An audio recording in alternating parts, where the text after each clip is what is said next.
दें कि काले हीरे की नगरी चिरमिरी में south eastern cold field limited Chirmiri कोयले की खदान में काम करने वाले कर्मचारी का सीढ़ियों से फिसलकर सर में गंभीर चोट लगने के कारण स्थानीय एसएससीएल रीजनल हॉस्पिटल में एडमिट कराया गया, लेकिन रीजनल अस्पताल में पदस्थ डॉक्टर आशुतोष के द्वारा समय से इलाज नहीं करने के कारण मरीज को बिलासपुर अपोलो अस्पताल रेफर कर दिया गया, जिसका रास्ते में देहांत हो गया। बता दें कि मृतक के शरीर को लेकर परिजन डॉक्टर की बर्खास्तगी की मांग कर रहे थे। वहीं स्थानीय प्रशासन कई घंटे की समझाइश के बाद भी परिजन नहीं माने और मृतक के शरीर को लेकर एसएससीएल चिरमिरी महाप्रबंधक कार्यालय पहुंच गए और डॉक्टर के खिलाफ कार्रवाई करने की मांग पर डटे रहे। इसके बाद तहसीलदार और एसएससीएल के स्थानीय प्रशासन के उचित जाँच करते हुए कार्रवाई का आश्वासन दिया गया, तब जाकर मामला शांत हुआ। इस मौके पर पुलिस बल भी मौजूद रहा। आज हम स्टेशन में दीपेश गुप्ता, हमारा भतीजा था, वो सीढ़ी से कहीं गिर गया और हम लोग लेकर के 8:30 बजे रीजनल हॉस्पिटल पहुँचे तो वहाँ किसी डॉक्टर ने, वहाँ पे जो डॉक्टर थे 15 से 20 मिनट तक उन्होंने नहीं देखा। उसके बाद वहाँ पे ड्यूटी पर आशुतोष सिंह जी थे, वो 20 मिनट बाद बाहर निकले और इस टाइप से हमारे साथ गंदा व्यवहार किया। उन्होंने कहा कि यहाँ दारू पी के गिर जाते हैं और आप लोग यहाँ लेके चले आते हैं, हम कितना दवाई करेंगे। तो हमने कहा कि सर हमारा बच्चे ने दारू नहीं पी है ना। उसके बाद वो कहीं और चले गए, फिर 15 मिनट बाद आए, तब उसको थोड़ा सा देखे और हमने कहा सर फर्स्ट एड कर दीजिए, तो बोलते नहीं हम रेफ़र कर दे रहे हैं, आप तुरंत इनको दूसरी जगह ले जाइए। हमने उनसे बहुत रिक्वेस्ट की, है ना, बहुत कान से ब्लड बह रहा था और मुंह से ब्लड बह रहा था, परंतु उन्होंने कोई प्राथमिक उपचार ना किया। हम लोग हमारे बहुत रिक्वेस्ट करने के बाद उन्होंने थोड़ा सा उपचार किया, सिरिंज लगा दी और कहा कि हम रेफ़र कर दे रहे हैं, हम तुरंत चले आप तुरंत जाइए, हम एम्बुलेंस कर रहे हैं, आप अपनी व्यवस्था करके चले जाइए। आप लोग क्या चाहते हैं?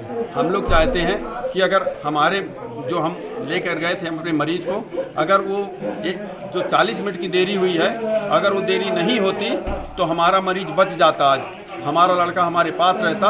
इस 40 मिनट की देरी के कारण हमारा भतीजा ख़त्म हो गया, जिसका हमें बहुत दुख है और इसमें पूरी लापरवाही डॉक्टर आशुतोष सिंह जी की है। परिजन और इनके पड़ोसी उनकी ये मांग थी कि डॉक्टर साहब को सस्पेंड किया जाए। हमने उनसे थोड़ा समय मांगा है कि संक्षिप्त इंक्वायरी कर लें, उसके बाद कार्रवाई आगे की जाएगी।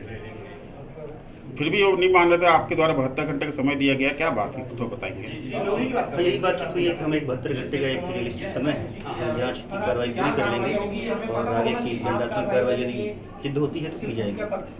अगर जाँच सही पाएगा तो किस प्रकार की कार्रवाई की जाएगी? कार्रवाई की जाएगी। इसके बारे में मुझे ये कहना है कि एक पेशेंट हमारे पास में आया था, श्री दीपेश कुमार गुप्ता जी, जो काफ़ी सीवियर इंजरी थी, उनको हेड इंजरी थी और उस समय डॉक्टर आशुतोष यहाँ पे ड्यूटी में थे, जो कि दूसरे एक पेशेंट का स्टिच कर रहे थे कैजुअल्टी रूम में, और उन्होंने निकल के फिर पेशेंट को देखा भी था और बहुत सीरियस कंडीशन में पेशेंट थे और उस पेशेंट को हमको जितना जल्दी हो सके अपोलो हॉस्पिटल रिफ़र करना था, क्योंकि ब्रेन में बहुत ज़्यादा इंजरी थी और यहाँ पे जितना भी इलाज संभव था वो इलाज हम लोगों ने करके और एडवांस लाइफ सपोर्ट एम्बुलेंस के माध्यम से, जिसमें एक नर्स स्टाफ भी रहती है, वो साथ में लेके हम लोगों ने रिफ़र किया था। लेकिन चूँकि उनकी स्थिति, मरीज की स्थिति बहुत ही ख़राब थी, ब्रेन की इंजरी थी और रास्ते में उनकी डेथ हो गई और आरोप लगाया गया है कि लापरवाही हुई है। तो ऐसा कुछ लापरवाही नहीं है, पेशेंट तो खैर देख ही रहे थे, उनको बीच में छोड़ के ही इस पेशेंट को भी उन्होंने देखा और चूंकि इसमें सीरियसनेस ज़्यादा थी इसलिए इस पेशेंट की डेथ हो गई। रीजनल हॉस्पिटल में जो पेशेंट गया था उसमें मर्ग कायम हुआ था, थाने में सूचना दिए थे, उसकी पंचनामा किया गया है। पंचनामा के बाद पीएम कराया गया था। पीएम के बाद जो मृतक पक्ष के परिजन हैं वो हल्दीबाड़ी में रख करके और उनका मांग ये था कि डॉक्टर के खिलाफ कार्रवाई हो। उसके बाद फिर सीधे वहाँ से अपने जीएम ऑफिस से ले आए हैं और जीएम ऑफिस में आने के बाद भी इनका कहना यह था कि जो डॉक्टर है उनके ऊपर जो मिसबिहेव किया है या गलत इलाज किया है उस पर कार्रवाई होना चाहिए। उस पर बात हुई है और मैंने जीएम साहब से बात किया है, उनके स्तर का जो भी कार्रवाई है वो तत्काल करना सुनिश्चित कर रहे हैं और जो भी घटनाक्रम हुआ है उनको हमने बोले हैं कि आप लिखित में दीजिए, उसकी जाँच करेंगे और जो भी बनेगा उसके खिलाफ दोषी पाया जाता है उसके खिलाफ कार्रवाई होगी।